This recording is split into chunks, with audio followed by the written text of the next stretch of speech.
Hi, this is Chico Resch. You are listening to the Let's Go Devils podcast on the Primetime Radio Network. Happy Devils Thursday. Welcome to Game Day Live, presented by the Let's Go Devils Podcast Network and the Primetime Radio Studios, along with Crew Brew. My name is Vinnie, Parise, and I am here with Shorts Guy, and we are happy to get you set for New Jersey Devils hockey as they take on the Dallas Stars. Welcome to all fans watching on YouTube Live, Facebook Live, Twitter Live, and Twitch. The Devils are looking for a win over the Dallas Stars after losing a couple games in a row. Shorts Guy, how you doing? Doing good. It's a beautiful day out here in the middle of nowhere, highest point of the state, North Jersey, and Liverpool's winning pretty big right now. So I'm kind of hoping that my sports evening continues, and maybe we can see the Devils with a big win against the Dallas Stars tonight. Let's just talk about Liverpool the whole time. Okay, that's fine. We can do that. What did you say the score was? It's currently 6-1 or 5-1, you said? It's currently 5-1 in tonight's match and 10-2 overall in the two-leg aggregate score. Love that. Absolutely love that for you, for Liverpool, for everyone who cares about them. Unfortunately, we have to also embrace the New Jersey Devils and what they got going on. Tough go against the New York Rangers. I mean, they played okay at times. The goaltending was a little bit better. They showed a little fight at the end. Once again, a disaster with the empty net. But, that just seems to be the way that things are for the Devils. What are your thoughts on tonight's game against Dallas, who's probably just as good of a team as the New York Rangers? Yeah, Dallas is, I would say, easily a favorite to win the Cup this year. So it's going to be a tough go for the Devils. They're on the road, though, so that's a positive, even though that didn't really work out well on Monday. But they tend to do better on the road. What's up to Select the Boy who just jumped into the chat there? It's a rematch of the 2000 Cup final, which it's anytime you see the Devils against the Stars, the Wings, or the Ducks, it brings back memories of the Cup finals that we had against them. So it's gonna be tough. But it's a league of parity, so anyone can beat anyone on a given night, and you never know. Maybe this will be one of those nights where the Dallas Stars take the Devils a little too lightly, and next thing you know, the Devils are walking out of there with a victory. Going into the Arizona Vegas trip, so that they can make us boys in the Let's Go Devils podcast happy when we see them live out west. Wouldn't that be something? I mean, you're playing against the Stars. They are one of the premier teams. I've never seen a team have a past, present, and future on their roster at the same time, all dominating. I mean, you see Jamie Benn and Joe Pavelski and Tyler Seguin. They are the past, Effectively Seguin, the veterans. Yeah. They're not. Pavelski's old, so is Ben, but Pavelski's like the elder statesman on the team. Then you got like the present, right? The guys who are like just about in the middle of their prime or entering their prime with Jason Robertson and Rupe Hintz and Ottinger and Heiskanen. But then, like, who is this Wyatt Johnston kid and this Stankoven? Oh my God. They're both. I think Johnston's the second year. Stankoven's a rookie, but they're from the same draft. These two are absolutely. They're both gonna. Well, Stankoven's just made his debut within the last month or so, but he's just been absolutely on fire since coming into the league. Wyatt Johnston's probably going to score 30 goals. This Dallas Stars team just continuously keeps pumping out these draft classes that make impacts on their team. And the fact that they have 3 separate groups of players that can effectively help them win games on any given night. They are so dangerous this game. If the Devils don't play the best version of their game, I don't know if I ever recall a Stanley Cup contender talked about less than this year's edition of the Dallas Stars. They are so dominant. Yeah, I think the Dallas Stars are definitely going under the radar. I think going, within the next, we've got a month left in this season. So I'm going to say within the next 2 weeks, you're going to hear more about the Stars. And you're right. They've got that perfect mix of veteran talent and leadership, pure skill and talent and up and coming skill and talent. And I want to say that veteran presence is what this Devils team has really been missing, because yeah, we brought in Pally to be our our veteran leadership, Halla, but they were new new players brought into this team. Like, they were not established New Jersey Devil players. It's You're seeing what the Dallas Stars are doing. The Dallas Stars are doing it right, and then with Ottinger being a stud goalie, like, it's just they've got the perfect mix and they're extremely dangerous. They really are. I was at the draft when they took Heiskanen fourth overall or third Mhm, overall, and Ottinger. They traded up with Chicago, the mhm, Blackhawks, in the United Center to get Ottinger. I wasn't there the next day when they took Robertson, but still, it's just an insane draft class. And then 2021 when they got Wyatt Johnston and um, Logan Stankoven, who a lot of Devils fans wanted in this. I remember hearing Logan mhm. Stankoven's name like a lot from people. That was a good call. He's a really good player. And I'm looking at the standings. I mean, the Dallas Stars are tied with Colorado atop the Central Division. If Colorado didn't erase a 3-0 deficit yesterday to come back and win 4-3 in overtime against Quinn Hughes' Vancouver Canucks, the Stars would have first place all by themselves. Instead, they're tied. And then Winnipeg has 87 points, 2 fewer points than Colorado and Dallas, and they played 2 fewer games. So they actually have the best winning percentage of the three. But still, though all three of those teams are unreal, but Dallas, man, there's just something about them that feels like they're going to be so hard to beat in the postseason, because when you look at their roster up and down, I named all those players that are like up and down their lineup and contributing in different ways. Mhm. Then you think about like their defense, and like you mentioned Heiskanen because he's like, a star younger guy, but like they even have Ryan Suter playing on the fourth or the third pair. And like Suter's a guy who in his career has been a 30-minute defenseman, playing all those minutes and contributing a fair amount of offense, but just always kind of being in a solid position. He doesn't throw his body around the way some other big defensemen do, so he's kind of reliable and always in. It's just he's kind of like annoying to play against because he doesn't make like these big splash plays. He's just always kind of there to like make sure you don't score. And playing with Yeah. Yanni Hankapaa is just awesome. Now they have Tanev with Lindell on the second pair, and then Harley playing with Heiskanen on the top pair. But I mean that Mhm. forward group, their third line right now is Jamie Benn with Wyatt Johnston and Logan Stankoven, Yeah. and Pavelski plays with Hinton Robertson on the top line. Oh, we didn't even mention Matt Duchene, who's quietly having a 25 goal season. He'll probably pass 30, but by the time it's all said and done, just unreal work by the Dallas Stars. Yeah. And it wouldn't surprise me to see former Devil Scott Wedgwood in net, because he played very well against us last time. That was back in, what was that, January? Breland January? night. It was Yeah, Breland night. Breland night. Yeah, It is unfortunately, Ottinger Breland. in net though for It Dallas. is Ottinger in net. Okay, I, I Yep. I do have to say this. Good friend of mine, a teammate, a teammate, of a Ranger fan that's actually in our chat, Mikey Melillo.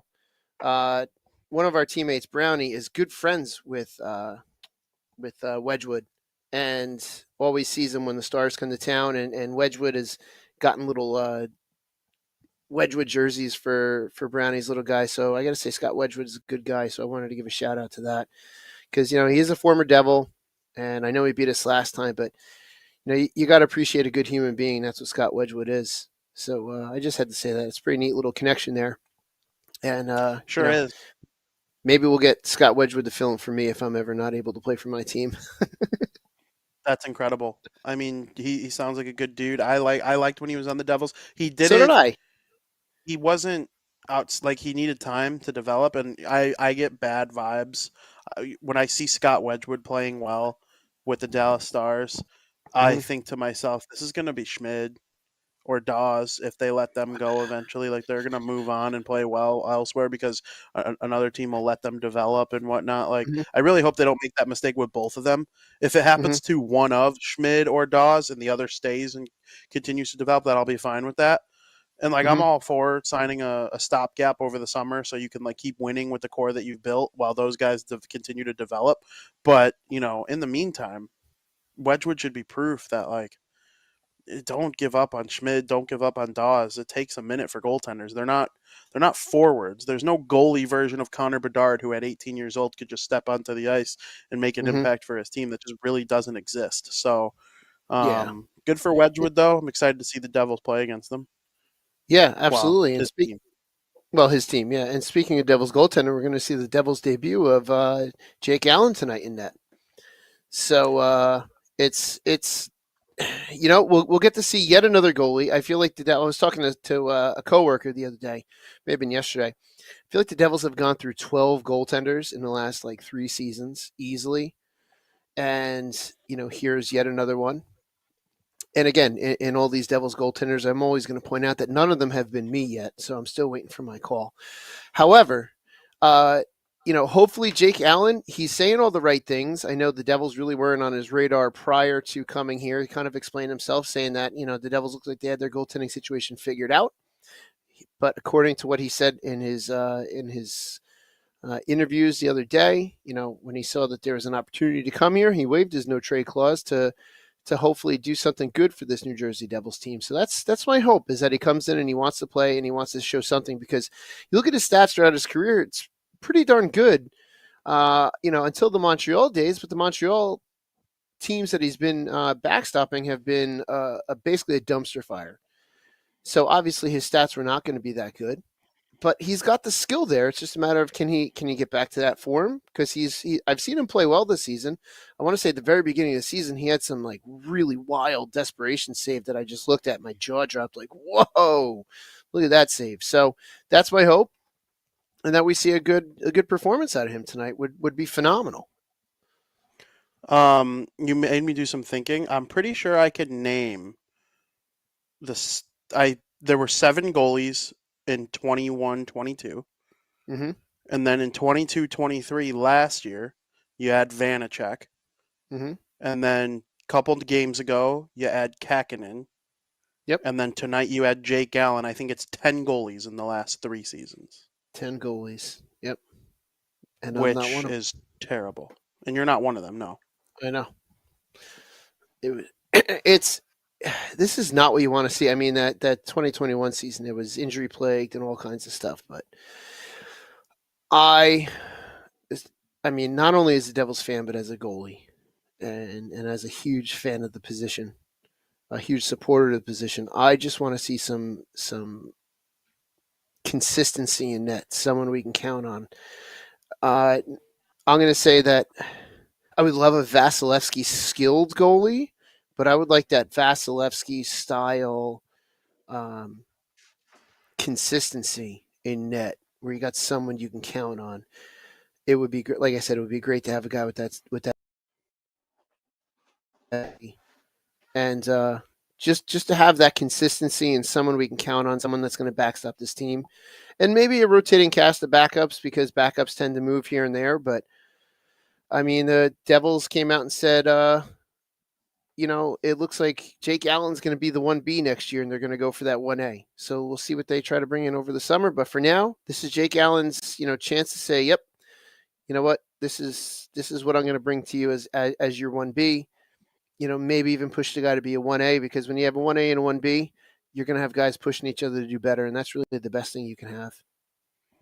That is absolutely true. They need Jake Allen. And I've seen Jake Allen in person, actually. This is kind of funny. Mm-hmm. I've always kind of had a soft spot for Jake Allen because I got to see him play as a member of the Chicago Wolves. He was with the Chicago Wolves when I was a young lad. I think I was still in high school. The St. Louis Blues farm team for, I don't know if it was one season or a handful of seasons, were the Chicago Wolves. It went Vancouver, Wolves, Vegas, Hurricanes. Now they're independent. Which is wild.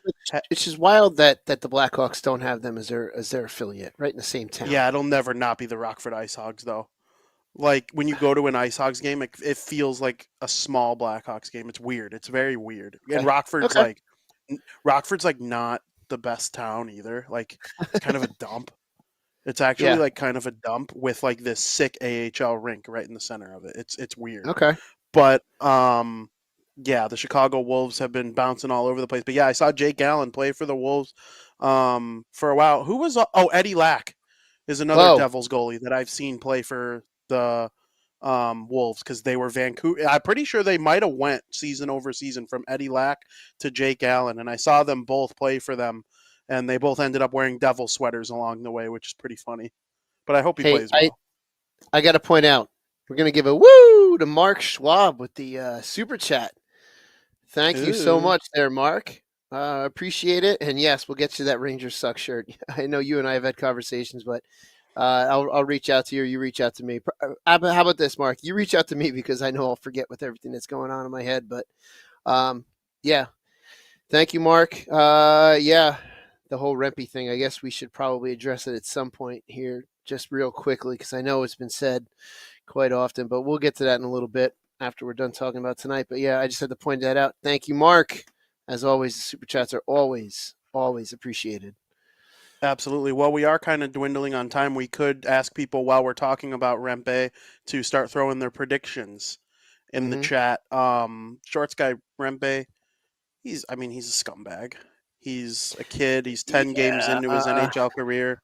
He elbows Jonas Siegenthaler right in the head. Siegenthaler is now out with a concussion, and he was suspended for 4 games for elbowing after having a game misconduct. It was relatively early in the game, if I remember correctly. So, no, it actually wasn't. It Towards was, the end it of was the like the second. end of the second. Yeah, Yeah, so because it's there like was a he was short suspended little for. bit of the Yeah, second left for that power play, then the third or whatever. that's right. And they didn't score, and you think about it, it's like, okay, ignore your Rangers hate for a second. I know it's hard.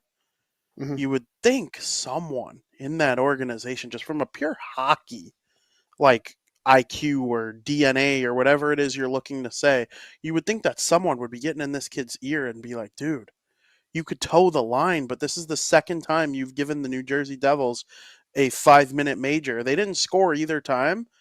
Mm-hmm. It's also the injured somebody where they're out for an extended period of time. Nathan Bastian still hasn't come back. And Jonas Yeah. Siegenthaler is probably, they might even shut him down the rest of the season. It wouldn't shock me. Uh-huh. If you do that in the postseason, Austin Matthews is going to be licking his chops to get on the power play for 5 straight minutes if he's not the one that's getting his head taken off. Mitch Marner, all these guys who the Rangers could possibly play, Carolina, all of a sudden with Jake Gensel on the power play, you never know if they start really clicking, especially their road power play is bad, their home power play is good. I'm thinking of the other teams, they could be playing Philly. There's a chance they play Philly. And, they're not saying their power play scares me all that much, but you don't want to give Konechny 5 minutes dancing around with some of those guys over there. Same thing if Yeah. if you end up winning the division and you play a Tampa or a Detroit or the Islanders. These teams are going to score on the power play if you keep giving them 5-minute majors, and also like just for your own better health. That one day after he got beat up by, I forget who it was, he had the black eye. He looked like an alien. Like, dude, figure it out, Matt Rempe. Figure it out. Yeah. Yeah, the hit was dirty. I mean, that's without question. I mean, we saw the going back a little bit in the chat, my teammate Mike, said that it was he said it was a bad hit. All of my friends that are Ranger fans that are intelligent, they all agree, like, yeah, that kid's just, he's out of control. Supposedly the kid had some pretty solid skills in the Western Hockey League. I think the tweet that I saw said that he was, pretty solidly skilled, and he came up based on skill. But I guess he's assumed that the only way he's going to stay anywhere near the league is by being a goon. I liked his story going into the outdoor game, the stadium series, and then it just went downhill after the Bastian hit, and then after the Siegenthaler hit. I lost all respect for him. On top of that, he declined he declined the fight by McDermott, and then it annoyed me that the linesman wouldn't get out of the way to let McDermott, basically have a go at him. And after that game, you had Bryce Salvador basically saying, like, listen, the league's got to do something, or just get out of the way and let the players do it themselves. And the league surprisingly did something, which shocked me, because the league is not very consistent in what they do. That's whole nother problem we can have a whole nother hour-long podcast on, is the inconsistency at the league. But I'll tell you what, if that kid's in the lineup April 3rd, holy hell, the kid's going to pay. And the post-game comments from McDermott and what he said really caused me to absolutely love him, because he came in. The guy's been here for what, 3 games, 4 games, maybe, and he's like, yeah, well, if you're gonna do it to my teammates, and blah blah blah blah blah.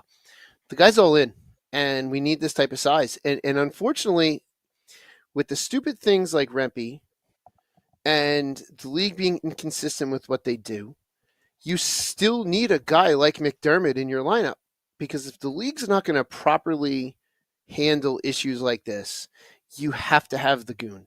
You have to have at least one you can call upon. If the league starts to properly handle this, then eventually that role will lessen and lessen, like it's kind of been. But the league has gotten really lax in making calls and suspensions. And talking to a friend of the podcast, Justin from England, he said the Devils play a very European style where there's not much size, and McDermott is bringing some size to this team, and I like it, and we need it. I understand the kid's big, but there's no need for head contact like that. I know here in New Jersey at the high school level, they made a big push to get head contact out of the game, and head contact is an automatic penalty, regardless if it was intentional or not. And there's pluses and minuses to that black and white type of call. But I mean, there was no need to come in with the chicken wing like that. And Billy Dean of Hockey on Tap, he's completely in agreement. Like I said, all of the Ranger fans that I know that are intelligent and hockey players and hockey people are like, yeah, this kid's bad news, and they don't want him in the lineup. The unintelligent Ranger fans, they love him. James Dolan loves him because he brings eyeballs to the television sets. He brings butts in the seats. I guarantee as soon as the suspension's over, he's back in the lineup because James Dolan says so. And that's going to be a problem come playoff time. If James Dolan wants him in the lineup, there's going to be some issues there. And I'll tell you what, let them have internal strife with that team. That's all. I'm all for internal strife with the Rangers, because it's just going to be a problem. Absolutely. I couldn't agree with you more. You said it very well. I think it's time we get to predictions, Short Sky.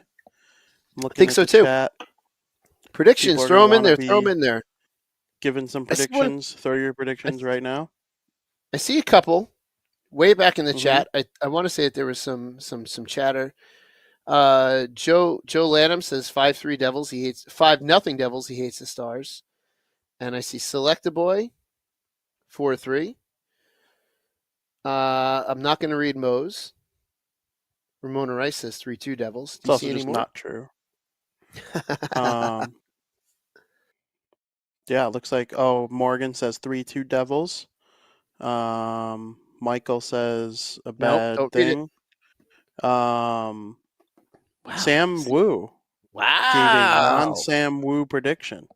Wow. Wow. Wow. That is I'm kind of blown away by that. That is unreal. He said the Devils are going to win this game 3-2. 3-2. Wow. One of the most common hockey scores, but when Sam Wu says it, holy crap.